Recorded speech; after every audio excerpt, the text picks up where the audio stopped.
वालेकुम। आप देख रहे हैं पाकिस्तान 24 न्यूज़। मैं हूं आपकी होस्ट जमाला खान। कराची से रिपोर्ट कर रहे हैं मोहम्मद सईद राजफर।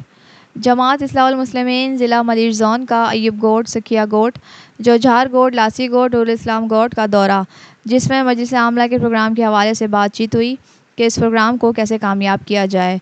दौरे की सदारत ज़िला के सदर कारी मोहम्मद असलम कुरैशी ने की। तंजीम के हवाले से lecture general secretary Mohammad Kamran Tahiri ने दिया और फाइनेंस के हवाले से फाइनेंस सेक्रेटरी दिलशाद बरफ ने लेक्चर दिया। इस मौके पर सीनियर नायब सदर अब्दुल लतीफ़ सोलंकी, नायब सदर आबिद अली, प्रेस सेक्रेटरी मोहम्मद सईद राजफर, मुअव्विन सिकंदर अली ने और ब्रांचेज़ के अहदेदारान ने भरपूर शिरकत की।